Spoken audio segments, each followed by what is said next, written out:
पल्लवी शर्मी शाक्या तबले पर संगत कर रही हैं पल्लवी शाक्या। ये ओशन बोर्डिंग स्कूल मोहनी पोखर में स्थित है, वहाँ के बच्चे हैं। एक जोरदार ताली हो जाए बच्चों के लिए। साथ में है कलेक्टर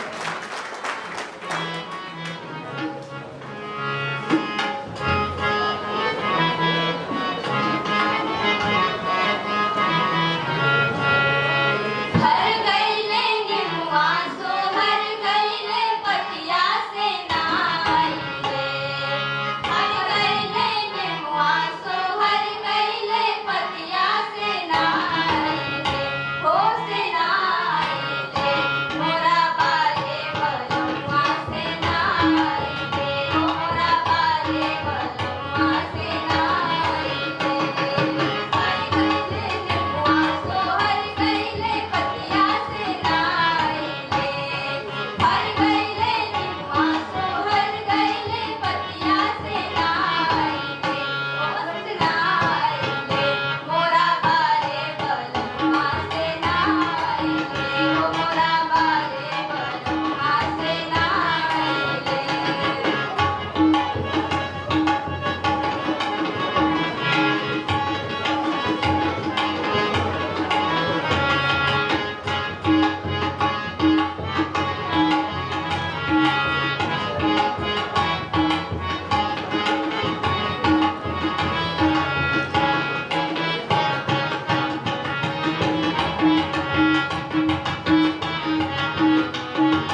सभी अतिथियों का स्वागत अभिनंदन।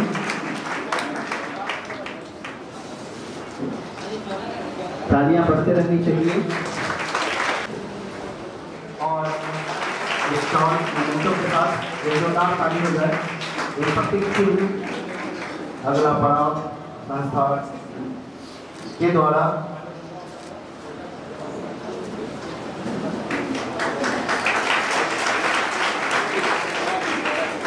सबका स्वागत करेंगे एक पुष्प गुच्छ और एक प्रतीक चिन्ह के साथ।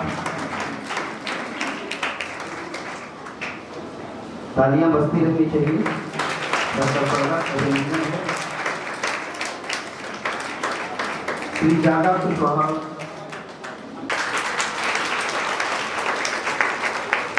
स्टॉल और एक प्रतीक चिन्ह। डॉक्टर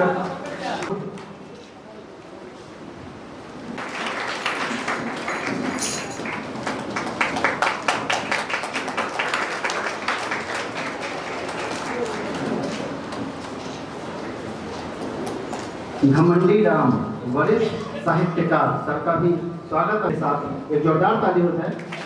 तालियां बजती रहनी चाहिए।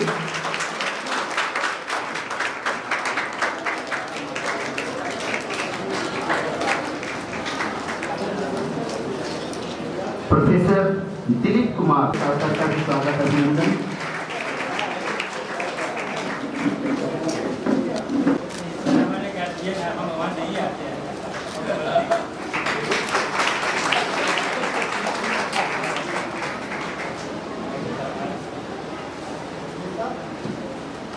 श्री आलोक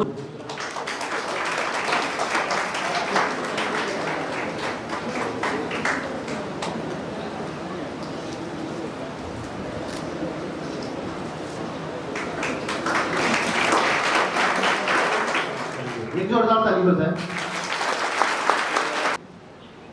के कार्यक्रम में आज हमारे कार्यक्रम के मुख्य अतिथि बिहार राज्य विश्वविद्यालय सेवा आयोग के माननीय सदस्य डॉक्टर प्रोफेसर उपेंद्र नाथ वर्मा जी का आज हम नौबतपुर के प्रांगण में अगला पड़ाव सामाजिक संगठन के परिवार की ओर से हम हार्दिक स्वागत करते हैं, हार्दिक अभिनंदन करते हैं, हार्दिक वंदन करते हैं।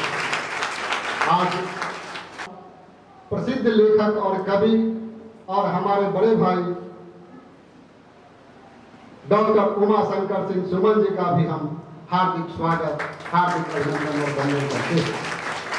इस समारोह में उपस्थित जन संवाद स्मारिका निकलती है और सामाजिक कार्यकर्ता, संवेदनशील नेता हमारे मित्र भाई जागा कुशवाहा जी को आज सावित्रीबाई फुले शिक्षा ज्योति सम्मान में हम हार्दिक स्वागत, अभिनंदन और वंदन करते हैं। इस समारोह में उपस्थित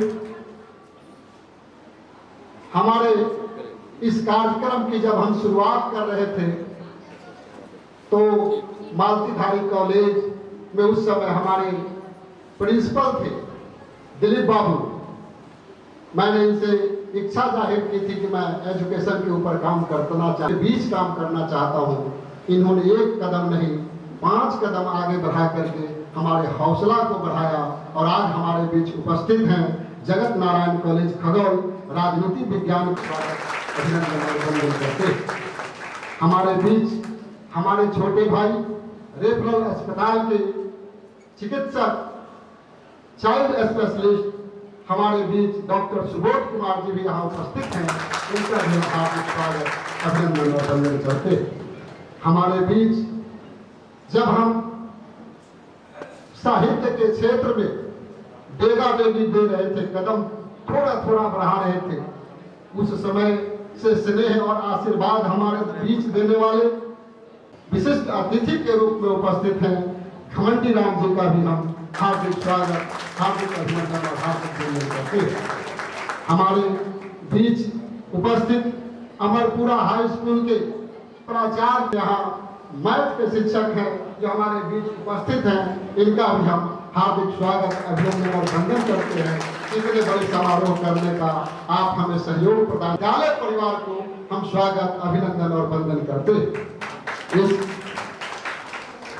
कार्यक्रम में उपस्थित सभी विद्वजन, साथीगण और हमारे प्यारे बच्चों, अभिभावक गण और यहाँ उपस्थित हमारे मित्रगण, यह सावित्रीबाई फुले शिक्षा ज्योति सम्मान समारोह, यह सम्मान समारोह ही सिर्फ नहीं है, यह एक आंदोलन है। आंदोलन शिक्षा के लिए और बच्चों में नई चेतना जगाने के लिए यह एक आंदोलन है। बच्चों को प्रेरित करने के लिए यह एक आंदोलन है और इस आंदोलन को हम 2018 में शुरुआत किया। इसकी नींव मालतीधारी कॉलेज में मैंने रखा और उसी समय दिलीप बाबू से हमारी मुलाकात हुई थी। दिलीप बाबू की जब मैंने अपनी अंदर की आत्मा की बात मैंने बताई कि मैं एक सामाजिक कार्य करता हूँ, क्षेत्र में घूमता हूँ, देखता हूँ तो समझता हूँ कि यहाँ के नौजवान मार्गदर्शन के अभाव में, रास्ता दिखाने वाले लोग नहीं मिलने के कारण गुमराह होकर के उनकी प्रतिभा कुंठित हो जा रही है, उनकी प्रतिभा मारी जा रही है, तो हमें काफी पीड़ा हुआ, हमें दर्द हुआ कि हम राजनीति का जो कर रहे हैं किसके लिए कर रहे हैं, हम जो समाज सेवा कर रहे हैं वह किसके लिए कर रहे हैं। हमारा नींव ही गड़बड़ हो जाएगा तो हमारा राजनीति करने का सारा जो लक्ष्य है वह समाप्त हो जाएगा। इसलिए हमने सोचा कि नहीं, उस जड़ को भी मजबूत करना होगा, तब जाकर के या आप जो सोचते हैं, जो हम सोचते हैं, वह बेहतर समाज बनाना, वह बेहतर भारत और बेहतर राष्ट्र बनाना तब बन पाएगा जब हमारे नौजवान और हमारे युवा शिक्षित होंगे, समझदार होंगे और समाज के प्रति उत्तरदायी होंगे, तब जाकर के हमारा सपना साकार होगा। उसी क्रम में हमने मालतीधारी कॉलेज में यह कार्यक्रम आयोजित किया था एक विचार गोष्ठी के माध्यम से, और उसके बाद मैंने पटना में भी कई बार कार्यक्रम किया, लेकिन हमारी अंतरात्मा कचोटती रही कि जिस मिट्टी से तुम पले हो, जिस मिट्टी में तुम बढ़े हो, तुमको वहां भी काम करना चाहिए। महानगर में तुम जैसे हजारों लोग काम करने वाले हैं, हजारों लोग वहां के लोगों को समझाने वाले हैं, लेकिन उस गांव उस सुदूर ग्रामीण इलाकों में आज कोई काम करने के लिए तैयार नहीं होता, इसलिए कि ऐसे काम करने वाले लोगों को जो उचित सम्मान मिलना चाहिए वह सम्मान अपेक्षित नहीं मिल पाता, इसलिए कोई काम करना नहीं चाहता। लेकिन मैंने अपनी दृढ़ इच्छा शक्ति को मजबूत किया और मजबूत करके बिना लाभ हानि की परवाह करते हुए, बिना इज्जत और सम्मान की परवाह करते हुए इस तरह के काम करने का हमने संकल्प लिया और 2018 में पहली बार इसी सभागार में हमने 130 बच्चों को सावित्रीबाई फुले शिक्षा ज्योति सम्मान से सम्मानित करने का काम किया। वही थे उस 130 बच्चे में बिहार के बच्चे थे, मसौरी के बच्चे थे, फुलवारी के बच्चे थे, पुनपुन के बच्चे थे, कई प्रखंड और बिहटा के बच्चे थे, सभी जगह के बच्चे उस कार्यक्रम में भी शामिल हुए थे। उसी समय हमने एक और चीज देखा कि हमारे क्षेत्र के ग्रामीण परिवेश में ऐसे हमारे साहित्यकार हैं जिन्हें उचित सम्मान नहीं मिल पा रहा है। शिक्षकों से जब इस विषय पर मैंने चर्चा की तो उन्हें भी लगा कि उनको भी जो सम्मान मिलना चाहिए, आज शिक्षकों को जो सम्मान मिलना चाहिए वह नहीं मिल पा रहा है, उसमें भी ह्रास हो रहा है, उसमें भी गिरावट हो रहा है। या किसका कमी है, कहाँ का दोष है, कौन सी ऐसी परिस्थितियां बनी है, तो हमने एक नया इस कार्यक्रम में जोड़ा कि नहीं, दो पीढ़ियों का मिलन होगा। सिर्फ यदि हम युवाओं को संपोषित करेंगे, युवाओं को वो आगे बढ़ाएंगे और तो हमारे जो बुजुर्ग लोग हैं वो उपेक्षित हो जाएंगे, उन्हें वह यथोचित सम्मान नहीं मिलेगा। तो हमने उस दोनों कड़ी को जोड़ने का काम किया और इसी कड़ी में एक कार्यक्रम को हमने जोड़ा कि एक वरिष्ठ साहित्यकार जो ग्रामीण क्षेत्रों में संघर्ष कर रहे हैं, अपने विषम परिस्थितियों में भी अपनी लेखनी को मजबूत बनाए हुए हैं, उन साहित्यकार को भी सम्मानित करने का काम करें। हमने देखा कि हमारे इस क्षेत्र में पत्रकार बंधु भी काफी उपेक्षित रहते हैं। बड़े शहरों में पत्रकारों को अच्छी तनख्वाहें मिल जाती है, लेकिन ग्रामीण परिवेश में हमारे पत्रकार भाइयों को तनख्वाहें अच्छी नहीं मिलती। उनसे अपेक्षा लोग करते हैं कि हमारी खबरें प्रकाशित हो, लेकिन उनकी भी एक अपनी मजबूरी होती है, उनकी भी एक अपनी समस्या होती है, तो वो भी एक अपने दायरे में बंधे रहते हैं। लेकिन हमने समझा कि उन पत्रकार भाई जो इस विषम परिस्थितियों में भी अपने आप इस समाज में डटे हुए हैं और अपने कलम की लेखनी से समाज के ज्वलंत समस्याओं को उठाते रहते हैं, उन पत्रकार बंधु को भी सम्मानित करना चाहिए। तो उस समय भी हमने पत्रकार भाई को भी सम्मानित करना शुरू किया और एक शिक्षक को भी मैंने सम्मानित करना शुरू किया। शिक्षा के क्षेत्र में तो जब हम काम कर रहे हैं और गुरु जी को भी हम जब सम्मान नहीं करेंगे तो यह हमारा कार्यक्रम अधूरा हो जाएगा। तो उसी क्रम में एक मैंने मापदंड बनाया और अपने सारे लोगों से इसकी चर्चा की कि आखिर जब हम यह निर्णय लिया है कि ऐसे 3 लोगों को सम्मानित करना है तो उसका मापदंड क्या हो, उसकी कैटेगरिया क्या हो। कल यह न हो जाए कि आरोप प्रत्यारोप के दौर से हमें गुजरना पड़े। जो काम हम अच्छाई के लिए करना चाहते हैं, जो काम हम समाज में बदलाव के लिए करना चाहते हैं, वह समाज में जो हम बात करना और करना चाहते हैं वह दिशा से कहीं भटक न जाए। इसके लिए हमने एक मापदंड बनाया और अपने मित्रों से, इस कार्यक्रम के सहयोगी साथियों से हमने विमर्श किया और विमर्श करने के बाद वो मापदंड बना कि आप ऐसे लोगों को आप सम्मानित कर सकते हैं। तो साहित्यकार के क्षेत्र में पिछले बार भी शशि भूषण उपाध्याय मधुकर को, जो उनको कम से कम 3 उपन्यास और दर्जनों पुस्तकें लिखी थी, लेकिन न बिहार सरकार से, न भारत सरकार से, न किसी सरकार से उन्हें कोई सम्मान नहीं मिला था। तो वैसे लोगों को इसी मंच पर शशि भूषण उपाध्याय मधुकर जी को सम्मानित करने का यह गौरव प्राप्त किया अगला साल। उसी क्रम में शिक्षा के क्षेत्र में काम करने के लिए हमारे बगल की एक बहना है जो काम कर रही है। बच्चा गरीब है, पैसा है या नहीं है, यदि वो पढ़ना चाहता है तो पढ़ाने में कभी वो हिचकती नहीं है। वो शिक्षिका इसी मंच पर मीरा जी को हमने इसी मंच पे 2018 में सम्मानित करने का काम किया था। उसी समय हमारे बीच भाई पत्रकार जितेंद्र शर्मा जी बैठे हैं। इनकी जब हम देखते हैं काम करने का तरीका या जो लोगों के प्रति जो इनकी संवेदना है, इनके संवेदना और काम को देखते हुए लोगों ने हमें सुझाव दिया, कहा कि आपको जितेंद्र बाबू को सम्मानित करना चाहिए, इनसे बेहतर आपको कोई पत्रकार नहीं मिलेगा। और हमने इसी मंच पर इन्हें भी सम्मानित करने का काम किया है। 2019 में भी 185 बच्चों को सम्मानित किया था। उस समय परिस्थितियां ऐसी बनी कि जिन लोगों को हमने कमेटी बना करके शिक्षकों को चुनने का जो दायित्व दिया था, पत्रकार को जो चुनने का जो दायित्व दिया था, साहित्यकार को जो चुनने का जो दायित्व दिया था, वो पूरा नहीं कर पाए थे। लेकिन फिर भी मैंने निराश नहीं हुआ और 2019 में हम शिक्षकों को और पत्रकार बंधु को तो सम्मानित नहीं कर पाए, लेकिन 185 बच्चों को पूरे पटना जिला में, उस समय फतुहा तक के बच्चे इस समारोह में शामिल हुए और पटना जिला के ग्रामीण बच्चों को 185 बच्चों को भी उस वर्ष हमने सम्मानित किया था। इस बार हमारा लक्ष्य, हमने मीटिंग बुलाई थी 1 महीना पहले, इस बार कितने बच्चों को सम्मानित किया जाए, कैसे किया जाए, क्या किया जाए। हमारे मित्रों ने कहा कि आप जो साहित्यकार, पत्रकार और वो जो काम कर रहे थे वो रुकना नहीं चाहिए, क्योंकि आपका जो सपना था 2 पीढ़ियों के बीच समन्वय स्थापित करना, उसको आप बना करके रखिए और इसके लिए आप खुद मेहनत कीजिए। आप किसी के ऊपर यह जिम्मेदारी मत सौंपिए, आप यह जिम्मेदारी अपने सर पर लीजिए और यह काम आप खुद लीजिए और इसको भी ये कीजिए। और बच्चों वाला जो है उसको आप 150 को रखिए। 185 बच्चों को पुरस्कार देने में शाम हो जाता है, 5-6 बज जाता है, समय ज्यादा लगता है। इसको ज्यादा हो जाए तो 2 टुकड़ा में कीजिए, 3 टुकड़ा में कीजिए, लेकिन बच्चा 150 रखिए। मैं आपको गर्व के साथ बता रहा हूँ, इस बार भी 150 का लक्ष्य रखा था, लेकिन पुनः न चाहते भी 154 बच्चों को पुनः इस बार सम्मानित आज इसी मंच पर किया जाएगा। सावित्रीबाई फुले शिक्षा ज्योति सम्मान समारोह के वास्ते आज इस कार्यक्रम का 2 सत्र है।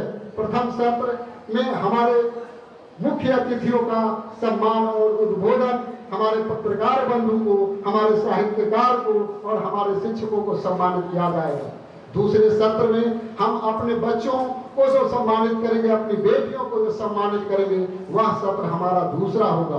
पहले सत्र में हम सुनेंगे, तो आज हम घोषणा करना चाहते हैं जिन लोगों को आज सम्मान होना है, उनके लिए जोरदार तालियों के साथ आप स्वागत कीजिएगा और अभिनंदन कीजिएगा।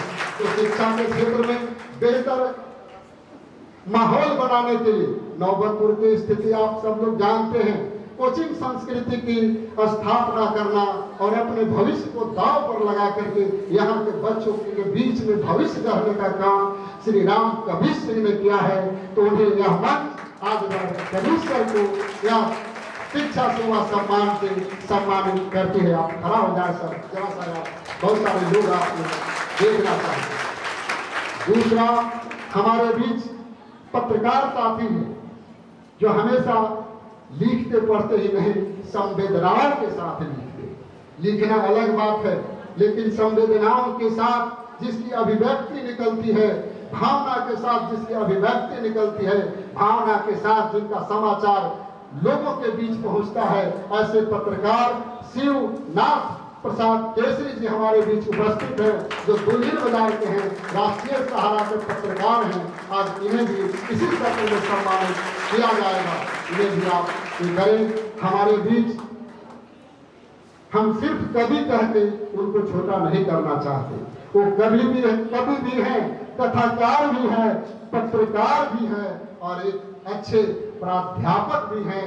प्रोफेसर अलख देव प्रसाद अचल जी को आज उन्हें भी साहित्य फूले साहित्य सेवा सम्मान से सम्मानित किया जाएगा। अचल सर को भी अनुरोध करेंगे कि आप इन्हें जोरदार तालियों के साथ स्वागत करें। आज हमारे बीच उपस्थित हैं वीरेंद्र सर हैं, डॉक्टर ब्रज किशोर बाबू हैं, रामराज शर्मा जी हैं और बहुत सारे हमारे साथी मित्र यहाँ उपस्थित हैं। हमारे प्रोफेसर अवधेश कुमार जी हैं, बहुत सारे साथी हमारे बीच उपस्थित हैं। हम सबका यदि नाम लेना शुरू करेंगे तो समय अधिक लगेगा। कार्यक्रम 1 घंटा विलंब से शुरू हुआ है, इसके लिए हम क्षमा प्रार्थी भी हैं और आप सब लोगों को पुनः दिल की गहराइयों से हम आपका स्वागत करते हैं, वंदन करते हैं, अभिनंदन करते हैं और इसी तरह से आपका सहयोग और आपका स्नेह और आपका आशीर्वाद मिलता रहा तो यह कारवां जब तक हम जीवित रहेंगे, यह कारवां को आगे चलाते रहेंगे। इन्हीं चंद शब्दों के साथ हम अपनी बात को यहीं पर समाप्त करते हैं। जय हिंद, जय भारत, जय बिहार।